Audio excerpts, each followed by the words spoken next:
Set F जे का question number 3 start करते हैं। देखिए मैंने पहले ही बताया है कि मैं कोशिश करूंगा कि मैक्सिमम हिंदी यूज करूं, और हिंदी बोलते भी हैं यार हम लोग, बस कुछ वर्ड जो मैथमेटिक्स में यूज होते हैं उनकी हिंदी कभी कभी याद नहीं आती है। तो उस सिचुएशन में आप थोड़ा गूगल कर लिया करो या देख लिया करो, आप पढ़ रहे हो क्या चीज़ पढ़ रहे हो, ये रिलेशन है, रिलेशन में ढूंढ लेना, जाके क्वेश्चन देख के समझ में आ जाएगा ये आव्यूह का है, आव्यूह में ढूंढ लेना अगर हम कोई हिंदी नहीं आ रही है। कोशिश हम करेंगे कि आपको मैक्सिमम हिंदी में पढ़ाएं, ठीक है। और ये मेरे लिए भी एक चैलेंज है, मुझे भी अच्छा लगेगा कि मैं हिंदी वालों के एक साथ साथ जो कई बच्चों को दिक्कतें आ रही थी सही तरीके से कोई पूरी सोल्यूशन नहीं प्रोवाइड करा रहा था, तो मेरे लिए भी एक अच्छा रहेगा कि मुझे भी हिंदी में थोड़ा सा जो होता है ना पढ़ाने में एक अच्छा लगेगा। तो तीसरा का जो पहला क्वेश्चन है, और जनरली पढ़ाते वैसे हिंदी में ही, बस कुछ मैथमेटिकल टर्म्स में या कुछ जो आते हैं वहीं पे दिक्कत होगी, अदरवाइज नहीं होगी। सिद्ध कीजिए, प्रूफ करना है कि पूर्णांकों के, और आपके लिए भी इजी रहेगा, कुछ हिंदी के साथ साथ आपको भी इंग्लिश सीखने को मिलेगी। तो पूर्णांकों के समुच्चय सेट जेड, जेड का मतलब है इंटीजर्स, पूर्णांक बोल रहा है ना, तो आप लैंग्वेज पढ़ के समझो तभी आप क्वेश्चन कर पाओगे। तो पूर्णांक का मतलब क्या है कि जो जेड है आपका वो पूर्णांक होगा, यानी कि इसमें जो भी नंबर लेंगे वो एक पूर्णांक, एक इंटीजर होगा। जिन भी नंबर्स की बात करेंगे, ए और बी क्या है आपके जेड से बने हैं, क्योंकि जेड से बने हैं, तो ए और बी कैसे आपके, वो पूर्णांक है, ठीक है। ये इस पहली लाइन का मतलब है। संबंध जो आर दे रखा है उसमें जो पेयर है ए कॉमा बी, वो क्या है कि ए माइनस बी, इनका जो डिफरेंस आएगा वो 2 से विभाजित करता है। समझ में आ रही? यानी हम ये कह सकते हैं कि ए माइनस बी जो है, जो आएगा वो किसका गुणांक होगा, 2 का गुणांक होगा। एक तरीके से ये भी लिख सकते हैं हम। भाई विभाजित होने का मतलब है कि दो, जिससे विभाजित होगा उसका गुणांक होगा, मल्टीपल होगा, तभी तो विभाजित होगा। कह रहा है कि ए जो रिलेशन है वो इस तरीके से है कि ए माइनस बी विभाजित करती है 2 से, ठीक है। तो हमको बताना है द्वारा प्रदत्त संबंध एक तुल्यता संबंध है। तुल्यता संबंध का मतलब होता है इक्विवेलेंस रिलेशन, संबंध रिलेशन होता है, ठीक है। सॉरी, तो तुल्यता संबंध इक्विवेलेंस रिलेशन, हमको बताना है कि ये जो रिलेशन है ये एक इक्विवेलेंस रिलेशन है, इक्विवेलेंस रिलेशन यानी तुल्यता संबंध। हमको क्या बताना है, तुल्यता। अब रिलेशन तुल्यता कब होता है, जब तीनों रिलेशन हो। स्वतुल्य एक होता है रिफ्लेक्सिव रिलेशन, सममित एक होता है जिसको हम बोलते हैं सिमेट्रिक रिलेशन, एक होता है ट्रांजिटिव रिलेशन। ट्रांजिटिव रिलेशन की आप हिंदी देख लेना और कमेंट भी कर देना यार, कई बच्चे हो सकता है उनको नहीं आती हो। तो पहला होता है हमारा रिफ्लेक्सिव, जिसको हम बोलते हैं स्वतुल्य बोलते हैं, शायद ये भी आप क्लियर कर लेना, स्वतुल्य संबंध। इसको हिंदी में इंग्लिश में बोलते हैं रिफ्लेक्सिव रिलेशन, यानी खुद को रिफ्लेक्ट करता है, रिफ्लेक्सिव रिलेशन, ठीक है। अब हम बात करते हैं, जब रिफ्लेक्सिव की बात करते हैं तो आइडेंटिकल पेयर जो एक ही जैसे एलिमेंट होते हैं, ए बी बी इस टाइप के एलिमेंट्स की बात करते हैं, यानी ए कॉमा ए आपका रिलेशन में होगा। ये देखते हैं अगर कोई एलिमेंट ए जेड में है तो उसी का डबलेट होना चाहिए रिलेशन में। तो इसका मतलब है कि ए माइनस ए ये क्या होगा, विभाजित होगा किससे, विभाजित होना चाहिए, विभाजित होगा 2 से। ये रिलेशन फुलफिल करना चाहिए। तो किसी भी नंबर को उसी से घटाओगे तो 0 आएगा ना, और 0 को तो आप इसी से भी डिवाइड कर सकते हो। तो सिंपल सी बात है, a माइनस 2 विभाजित होगा 2 से, अतः a कॉमा a रिलेशन में होगा। अतः हम लिख सकते हैं r कैसा, r एक स्वतुल्य रिलेशन है, स्वतुल्य संबंध। ये आप हिंदी लिख लेना। अब ये हम बस बताए दे रहे हैं कैसे क्या हो रहा है। दूसरा क्या होता है, सममित, जिसको हम बोलते हैं सिमेट्रिक, सममित संबंध। सममित का मतलब क्या है, सिमेट्रिक रिलेशन, सिमेट्रिसिटी।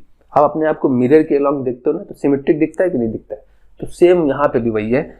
सिमेट्रिसिटी कहती क्या है कि अगर a कॉमा b आपका रिलेशन में है, संबंध में है, ठीक है, तो इसका अपोजिट, अगर ये सोच लो ये मिरर लगा है तो इसका अपोजिट b कॉमा a भी आपका संबंध में होना चाहिए। तो इस साइड हम मानते हैं कि ये है, तो इस साइड हमें प्रूफ करके दिखाना होता है, अगर है तो सिमेट्रिक है, सममित है, अदरवाइज नहीं है। तो चेक कर लेते हैं जरा, a कॉमा बी रिलेशन में इसका मतलब है कि a माइनस बी कैसा है, 2 लेमडा, मतलब 2 का गुणांक है। बात तो समझ में आ रही है, क्योंकि 2 से विभाजित है, इसका मतलब 2 का गुणांक होगा। अब a माइनस बी अगर 2 का गुणांक है तो b माइनस ए भी 2 का गुणांक होगा, तो b माइनस ए कितना हो जाएगा, -2 लैम्डा। बात समझ में आ रही है? तो यहां से हमें क्लियर दिख रहा है कि अगर a माइनस बी है तो b माइनस ए भी होगा, क्योंकि वो भी जो रिजल्ट आएगा वो 2 से डिविजिबल होगा, 2 का विभाजित होगा 2 से। तो इसका मतलब है ये रिलेशन में होगा। इसका मतलब ये आपका यहाँ पे लिख देना, अतः R एक सममित संबंध भी है। ठीक है, तो आपका ये रिफ्लेक्सिव हो गया, सिमेट्रिक हो गया। तीसरा बचा आपका ट्रांजिटिव। ट्रांजिटिव कैसे चेक करते हैं? ट्रांजिटिव बहुत अच्छा होता है। इस पार्ट का यहीं पे करा दे रहे हैं हम, थोड़ा सा नीचे जा रहा है, इसमें ये इतने में हो जाएगा। तीसरा होता है आपका ट्रांजिटिव रिलेशन। ट्रांजिटिव रिलेशन कहता कि इसकी हिंदी देख लेना आप लोग क्या होती है। ठीक है, ट्रांजिटिव रिलेशन कहता क्या है? ट्रांजिटिव रिलेशन एक्चुअली एक तरीके से मैट्रिक्स वाला, जो अलजेब्रा वाला फंडा होता है, मैट्रिक्स वाला फंडा होता है, वो अप्लाई करता है। कहता है कि अगर ए से बी आप गए, ए से बी और बी से सी आपका संबंध में है, ए से बी फिर बी से सी, मैट्रिक्स में पढ़ा है ना आपने कि ए बी और ए से बी जो मल्टीप्लाई कराते थे, इसका ऑर्डर एम एन है तो दूसरे का बी का ऑर्डर एन सी है, तभी आप मल्टीप्लाई करा सकते हो, तो एन एम सी हो जाता था, बीच का कॉमन पार्ट चला जाता था। अलजेब्रा में आपने पढ़ा होगा, ए उसमें वेक्टर में ए से बी गए, बी से सी गए, तो आपका ए सी डायरेक्ट मिल जाता है, आपने वेक्टर में पढ़ा है। तो ये उसी टाइप का कॉन्सेप्ट देखने को लगता है कि ए से बी गए, बी से सी गए, जिससे एंड हुआ है उससे ही ये स्टार्ट हो रहा है, तो बीच का कॉमन पार्ट हट जाएगा और आपके रिलेशन में ए सी भी होना चाहिए। बात समझ में आ रही? तो इसमें देखिए अच्छी बात क्या होती है, कई बच्चे इस कॉन्सेप्ट को अच्छे से नहीं पकड़ते। ये कहता क्या है कि अगर ऐसा है, अगर ऐसा है ए से बी और बी से सी आपके संबंध में मौजूद है, तो आपका ए सी होना कंपलसरी हो गया। अगर ये है तो ये होना कंपलसरी है। अगर यही नहीं है, यानी ए से बी गए, बी से सी कोई स्टार्ट ही नहीं हो रहा है, तब भी रिलेशन आपका ट्रांजिटिव होता है। ये मैंने बता रखा है, वीडियो एक आई बटन पे आप जाके देख सकते हो, मैंने अच्छे से एक्सप्लेन किया है कि सिर्फ ऐसा कह दें कि जैसे हमने एक रिलेशन दे दिया ए कॉमा बी, आपको बताना ये स्वतुल्य सममित और ट्रांजिटिव है कि नहीं है। तो ये स्वतुल्य भी नहीं होगा क्योंकि ए नहीं है, बी भी नहीं है, ट्रांजिटिव भी नहीं होगा, ये सममित भी नहीं होगा क्योंकि ए बी है तो बी ए भी होना चाहिए था, लेकिन ये होगा, ट्रांजिटिव होता है। क्यों? क्योंकि ए से बी गए और बी से सी कोई रास्ता ही नहीं है, और जब रास्ता नहीं है तब भी वो ट्रांजिटिव होता है। अगर होता, रास्ता होता, तो ये होना कंपलसरी हो जाता है। बात अच्छे समझ लो, ठीक है। कोई डाउट है तो वो आप वीडियो जाके देख सकते हो, मैंने अपलोड कर दिए, लिंक डिस्क्रिप्शन में भी दे देंगे। प्लीज आप देखिए, कॉन्सेप्ट क्लियर रखिए। कॉन्सेप्ट क्लियर है तो आप किसी भी वैरायटी के क्वेश्चन लगा सकते हो। एक क्वेश्चन के पीछे रटोगे, कोई मसला हल होने वाला नहीं है आपका। तो यहां पे समझ में आया फंडा क्या कहता है कि ए से बी और बी से सी, तो आपका ए सी होना कंपलसरी है। और अगर ए से बी और बी से सी ही नहीं जा पा रहे हैं, तब भी रिलेशन आपका ट्रांजिटिव होता है। यानी एक एलिमेंट दे रखा है तो वो तीसरा वाला होता है। पहले दो तो नहीं होंगे, लेकिन तीसरा होता है। ठीक है, क्यों होता है मैंने एक्सप्लेन कर रखा है, वीडियो आप देख लेना जाके। अब यहां पे आ जाते हैं अपनी कहानी पे। ए कॉमा बी है, इसका मतलब है ए माइनस बी क्या होगा, 2 लेमडा के बराबर। तो कब मल्टीपल होगा, क्योंकि विभाजित करेगा 2 से। बी माइनस सी है, इसका मतलब बी माइनस सी भी 2 का गुणांक होगा, हमने मान लिया म्यू होगा। ठीक है, अब हमें एसी बताना है, एसी में रिलेशन बताना है, ये प्रूफ करना है। अगर ये भी 2 का गुणांक आएगा तो ये सही है, अदरवाइज इसको क्रॉस कर देंगे कि ये बिलोंग नहीं करता, संबंध में नहीं होगा। तो ए सी बी हटाना है तो हमें सिंपल दिख रहा है, इन दोनों को हम ऐड कर देंगे। समीकरण 1 और समीकरण 2 को अगर आप जोड़ दोगे तो बी बी कैंसिल हो जाएगा। क्या आएगा, ए माइनस सी की value 2 times lambda plus mu. देखिए ये कॉमन आ रहा है, 2 का मल्टीपल है पूरा पूरा, तो हमें पता चल रहा है अतः ए और सी का जो डिफरेंस है, जो अंतर है, वो 2 से विभाजित है। यहाँ पे लिखोगे आपकी ए माइनस सी 2 से विभाजित है। इससे ये सिद्ध होता है कि ए कॉमा सी भी दिए गए संबंध में होगा, अतः आर एक ट्रांजिटिव, जो भी हिंदी हो आप लिख लेना, आर एक ट्रांजिटिव रिलेशन है। तो यहां से मुझे पता चल गया कि दिया गया संबंध स्वतुल्य, सममित और ट्रांजिटिव तीनों है, अतः गिवन रिलेशन एक तुल्यता संबंध को रिप्रेजेंट करता है। बात समझ में आ रही? तो कोई भी डाउट है आप थोड़ा सा रिवाइंड कर लेना, और फिर भी नहीं समझ में आता है कमेंट कर देना यार। नेक्स्ट जब आगे आएंगे हम तो आपकी कमेंट्स पढ़ेंगे और देखेंगे कि आपका क्या डाउट रहा है, वो हम सॉल्व करा देंगे।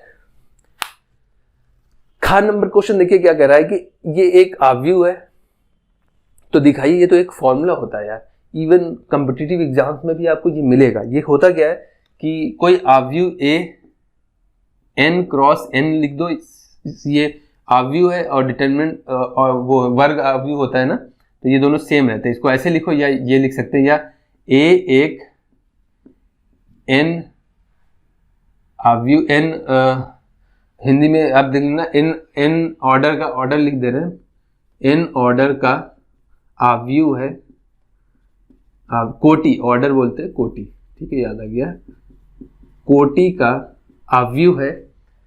तो इसकी वैल्यू क्या आती है, k टाइम्स a का डिटर्मिनेंट क्या हो जाएगा, k की पावर n इंटू डिटर्मिनेंट है।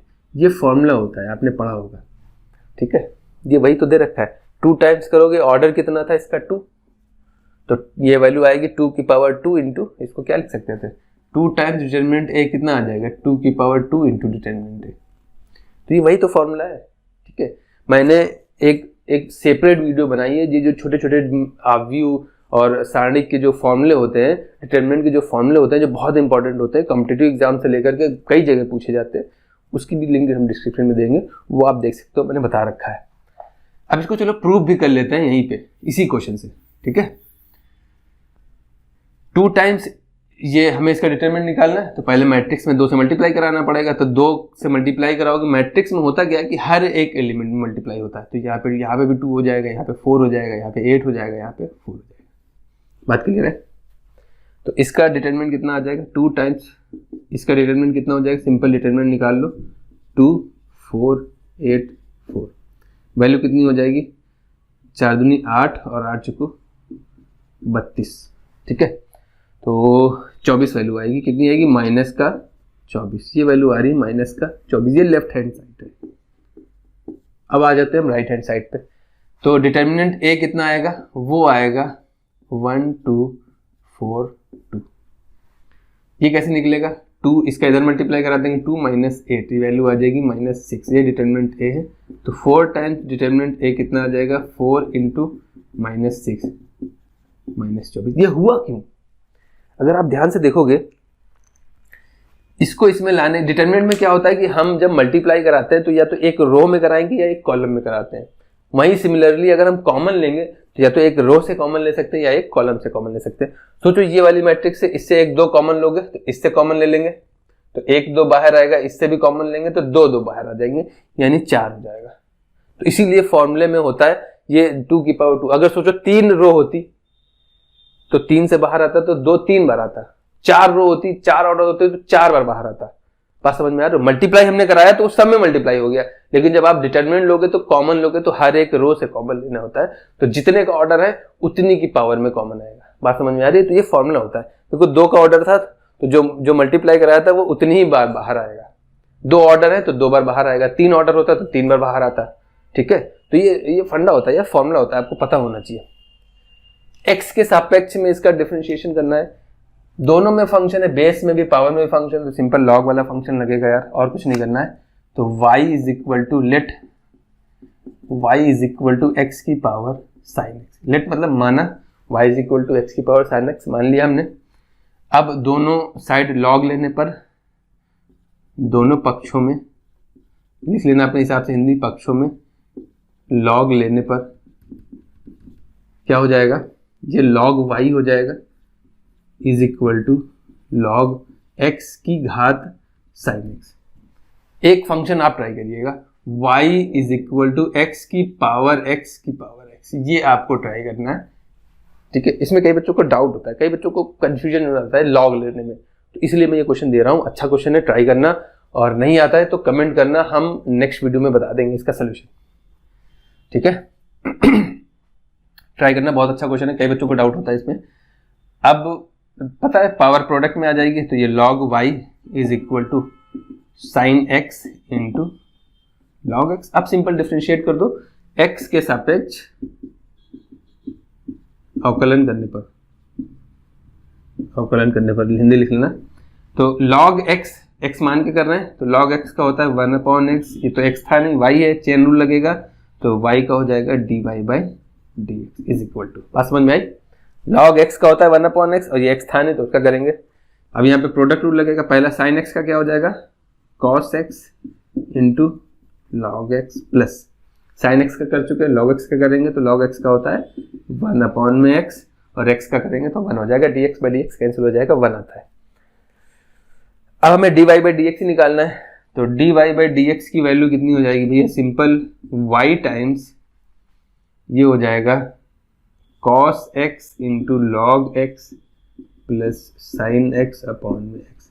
अगर आपसे ध्यान से देखोगे तो क्वेश्चन में x y तो था नहीं, y तो हमने अपनी तरफ से रखा था, तो यहाँ पे हम y हटा देंगे, यानी d/dx ऑफ किसका, x की power sin x is equal to, अब यहाँ नहीं बैठाओगे तब भी चलेगा, यहाँ हटाना पड़ेगा, x की पावर sin x, यही y था, ये रख दो, ये हो जाएगा sin x अपॉन में x प्लस का cos x into log x। ये आपका फाइनल आंसर है। कोई दिक्कत है इसमें आप बताना, क्या हुआ, सिंपल log लिया है, log लिया आपने, पावर प्रोडक्ट में आ गई, ठीक है। अब मल्टीप्लीकेशन वाला मेथड लग जाएगा, log x का 1/x होता है और y का dy/dx होगा, पहले का करेंगे दूसरा रोक लेंगे, प्लस दूसरे पहले को रोक लेंगे दूसरे का कर देंगे। अब ये तो एज इट इज रहा है, y का मल्टीप्लाई करा दिया, y की वैल्यू रख दी, यही फाइनल आंसर है, ठीक है। किस अंतराल में फलन हमारा इंक्रीजिंग होगा, वर्धमान होगा या डिक्रीजिंग होगा, कम होगा, ये आपको बताना है। तो ये इसके लिए हमें डेरिवेटिव निकालना होता है, यानी हमें पता है इफ यदि f' आपका ग्रेटर देन 0 मतलब पॉजिटिव धनात्मक है, ग्रेटर देन 0 का मतलब 0 से बड़ा धनात्मक है, तो वर्धमान होता है यानी इंक्रीजिंग होता है। और अगर f' लेस देन 0 यानी ऋणात्मक है तो डिक्रीजिंग होता है, नीचे जाता है फंक्शन। तो उसके लिए हमें क्या निकालना पड़ेगा भैया, इसका x के सापेक्ष अवकलन कर देना, लिख देना x के सापेक्ष अवकलन करने पर, तो ये f' हो जाएगा, वैल्यू कितनी आ जाएगी 2x माइनस 4, x का 1 हो जाएगा और 6 का 0 हो जाएगा। बात समझ में आ रही, 2x माइनस 4 तो 12 हो गया, x का 1 और 6 का 0 हो गया, तो f' एक्चुअल में कितना आ रहा है 2x माइनस 4, ठीक है।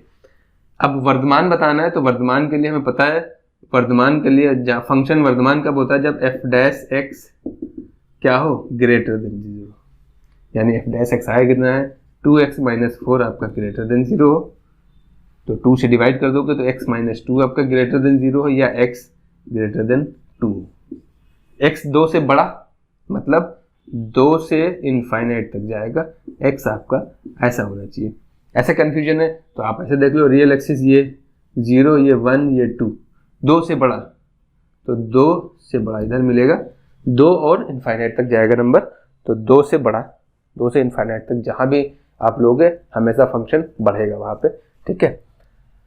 और अगर डिक्रीजिंग वाला पूछना होता तो लेस देन 0 लग देते, 2 से छोटा, इस साइड डिक्रीजिंग हो जाएगा, ठीक है। ये बेसिक फंडा है, अगर आपने नहीं पढ़ा है तो कॉन्टिन्यूटी डिफरेंशियबिलिटी जब हम कराएंगे, अगर आप लोग कहोगे तो हम सेपरेट करा देंगे, तो उसमें हम अच्छे से एक्सप्लेन कर देंगे। तब तक आप इसको नोट कर लीजिए, और कोई डाउट है तो आप कमेंट करिएगा, इसको ट्राई करिएगा जरूर प्लीज़, और इसका आंसर कमेंट करिएगा। हिंदी में कोई भी वर्ड अगर नहीं समझ में आ रहा है तो आप कमेंट में आपस में डिस्कस कर लिया करो, बता दिया करो। लाइफ में यार देखो एक चीज़ ध्यान रखना, अगर आप अपनी 12th करोगे, 12th के बाद ग्रेजुएशन में जाना है, तो कोशिश ये करना, अगर आपको मौका मिल रहा है बाहर जाने का, मतलब अपने शहर से बाहर जाके पढ़ाई करना है, तो बिल्कुल जाना यार। काफ़ी आदमी का जो कैरेक्टर होता है वो निखर जाता है, बस कंडीशन ये आप मत बिगड़ो। मौके बहुत आते हैं, कहीं कुछ गलत संगत में मत पड़ो, बाकी चीज़ें हैं, आपको अपने हिसाब से डिसीजन लेना है। घर में होता है कि अगर मजबूरी है, आप ही सब सहारा है घर के, अकेले हैं, तो आप घर पे रहो। नहीं तो यही सजेशन है, कई बच्चे पूछते हैं कि सर कैसे करें, 12th के बाद क्या करें, तो अगर आप ग्रेजुएशन करने जा रहे हो, सब सही है, भगवान करे, अल्लाह करे सब सही रहे, और आप बाहर जाइए, सिटी से बाहर जाइए, वरना घर में होता क्या है, वही दाल चावल सब चीज़ लाते रहो, कहीं ये फंक्शन, कहीं वो फंक्शन, कहीं यहाँ जाना, कहीं वहाँ जाना, और एक स्टूडेंट लाइफ आप जी नहीं पाओगे। तो एक यही सजेशन है लास्ट में कि यार अगर मौका मिले तो बाहर जाके पढ़िए, हॉस्टल लाइफ जिए जो एक अलग ही लेवल का रहता है। और आपका लास्ट ईयर जो फेयरवेल होता है यार, पता नहीं चलेगा कैसे निकल जाता है। वहाँ पे जो मिस करोगे आप, वो चीज़ जो चीज़ आप जियोगे लाइफ, वो अलग होती है। तो मैं हमेशा अपने स्टूडेंट को सजेस्ट करता हूँ यार कि अगर मौका मिले तो आप कॉलेज लाइफ जीना है तो आप बाहर जाके पढ़ना। और बाहर जाके पढ़ने का मतलब ये नहीं है कि आप बिगड़ जाना, ट्राई करना है, हर एक चीज़ करिए, लेकिन कभी भी किसी चीज़ की लत मत लगाना। मतलब होता है ना नशे का या किसी भी चीज़ का, ये आपके ऊपर है। देखिए पेन पेपर कभी नहीं कहता यार कि मुझे अच्छा लिखोगे तो ही हम चलेंगे, ये आप पे डिपेंड करता है कि आप कैसे लिखते हो। वही पेन पेपर से कोई इतना गंदा लिखता है कि पढ़ा नहीं जाता, वही पेन पेपर से कोई इतना अच्छा लिख देता है कि देख के मन वाह वाह हो जाता है।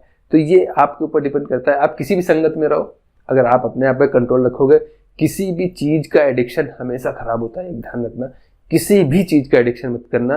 ट्राई करना है, ट्राई कर लेना, लेकिन एडिक्शन मत करना किसी चीज़ का, ठीक है। तो पढ़ते रहिए और सेफ रहिए। नेक्स्ट वीडियो में मिलते हैं।